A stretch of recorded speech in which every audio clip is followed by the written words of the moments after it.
Hi everyone, so you might have seen the recent datamine changes for the Sorcerer that we're also going to get to experience very soon.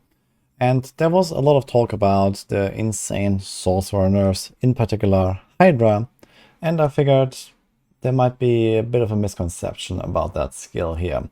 So I did some math on it. I want to single out this one change in particular because I think it has received the most attention, because people felt like, Hydra was like the insane skill, which it was, and now that Hydra is nerfed, sorcerers are going to be terrible and no one wants to play them anymore.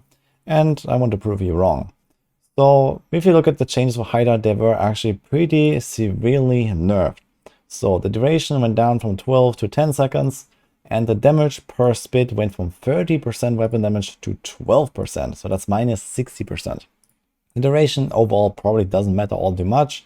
It will matter a little bit when you have a really long fight, for example against bosses. You have to recast them a bit more frequently now, but I guess for most typical combat situations, 10 seconds is plenty, and you're probably just gonna be way off screen already with everything dead behind you by the time that the Hydra despawns or you put a new one. So what really matters is actually the damage nerf and not so much the duration nerf. And 60% is definitely one of the biggest nerfs that we have seen in this entire list of changes. But here are all the Fire Sorcerer skills, and you can see the various damage numbers, the mana cost, and also like how the damage is distributed. So Firebolt, for example, is a generator. It mostly burns. It takes like 8 seconds to burn. It's similar for the Firewall, where monsters actually have to stay inside. So of course, these like long-lasting like burn effects get a bit of like a higher damage bonus because they have this delayed damage output, so to say. So in most really short fights, you're not actually getting like 50% weapon damage value from a Firebolt or 160% from a Firewall, because either the monsters are dead way before or the monsters might move out of the AoE of the Firewall. And the thing is that if you look at, for example, the opportunity cost of, for example, casting a Hydra versus casting a Fireball, you're gonna see that with the nerf numbers, it's still not looking so bad after all for Hydra.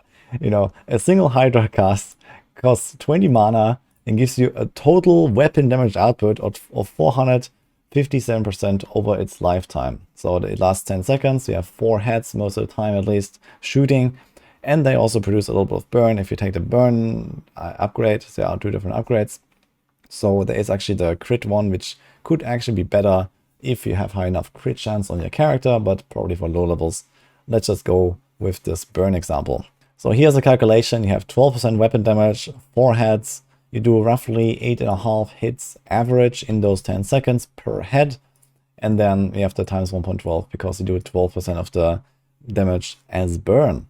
And you see that even if you divide this number by 10 to get the damage output per second, this would still be 45% damage output per second, which is similar to a Firebolt that you have to actively cast, which is really a little bit behind the Fireball that has 60%, and like half of a Meteor, for example, that also may or may not hit and also has a burning component and these kind of things. So what this means is that Hydra is still an insanely good skill in my opinion. It's not obviously ridiculously OP there, it just like melts everything. Like it was actually so strong that you could literally just put down Hydras and walk around and everything will die. So I don't think you're gonna see that anymore. And you also have to consider that this is a single target damage output. For example, Fireball could hit multiple targets, Meteor can hit multiple targets, so can Firewall. So of course there are also some of those restrictions here. But my point is that for its intended purpose, which is dealing good single target damage for a very low cost, Hydra still has its place. And it's probably going to be used by most builds and most Sorcs, at least on the low levels going forward anyway. In fact, I just released my video about the 1 to 20 builds and the Ashava builds for Sorc, and literally every single one of them still has Hydra included, because Hydra is just such a good skill. This is how it is. But what it will mean is that you just can't rely on Hydra to hard carry you anymore, and you actually have to do something yourself as a sorcerer. So this is how it works. And this is basically how most of these buffs and nerfs have affected most classes here. I talked about them in more detail in another video if you want to go check that out. But I think overall it has actually massively improved the already pretty good class balance and especially build diversity in Diablo 4. So I'm really looking forward to the launch with, you know, most of these numbers. Maybe there's going to be some final tweaks. And of course, ongoing, there will be, you know, new elements introduced in the game that will shift the balance a little bit. So I guess you're going to see more adjustments regularly anyway.